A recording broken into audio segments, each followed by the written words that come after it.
பிரியா, இப்போ நம்ம டாக்டர் டைமில் ஆட்டிசம் பற்றி நம்ம பார்க்க போகிறோம். ஸோ ஆட்டிசம்ங்கிறது அப்படிங்கிறது ஒரு நோய் இல்லை, அது ஒரு குறைபாடு தான்.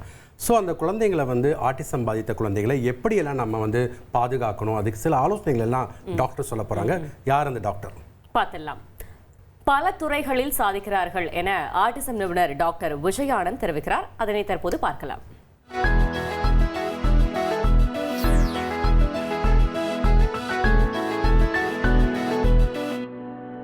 ஆட்டிசம்ன்றது ஒரு குழந்தைய நம்ம சொல்லும்போது ஒரு தனியாக பிரித்து பார்க்குறாங்க.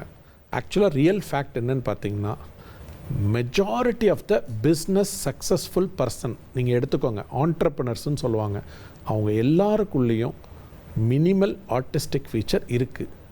ஆர்டிஸ்டிக் ஃபீச்சர் இருந்ததுனால தான் தனித்தன்மையோட ஒரு சிறப்பாக ஒரு தொழிலை அவங்களால நடத்த முடியுது. ஈவன் பல துறைகளில் நீங்கள் எடுத்து பாருங்கள், டாப்பராக இருக்கிறவங்க அந்த துறையில் ஒரு டாப் அப்படின்னா அந்த இருக்கிறாங்கன்னா அவங்களுக்குள்ள கண்டிப்பாக இந்த ஆட்டிசத்துக்கான அறிகுறிகள் ஒளிஞ்சிருக்கும். உதாரணத்துக்கு ஃபஹத் ஃபாசில் எடுத்துக்கோங்க, ஐ எம் ஆட்டிஸ்டிக் ஓப்பனாக சொல்கிறாங்க. யூ டேக் மைக்கேல் ஜாக்சன், அவருக்கு தனித்திறமை டான்ஸில் இருக்குது. You take Newton, you take Elon Musk, you take Bill Gates. So இந்த மாதிரி நான் அடுக்கிக்கிட்டே போகலாம்.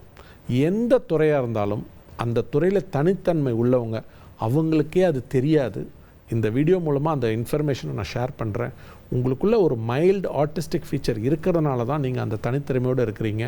ஸோ அந்த மாதிரி தனித்திறமை உள்ளவங்க ஓப்பனாக மீடியாவில் தனித்திறமையை அந்த மாதிரி வந்ததை ஷேர் பண்ணும்போது சொசைட்டியில் இருக்கிற எல்லா ஆர்டிசம் குழந்தைங்களுக்கும் ஒரு நல்ல ரெக்கக்னிஷன் கிடைக்கும்.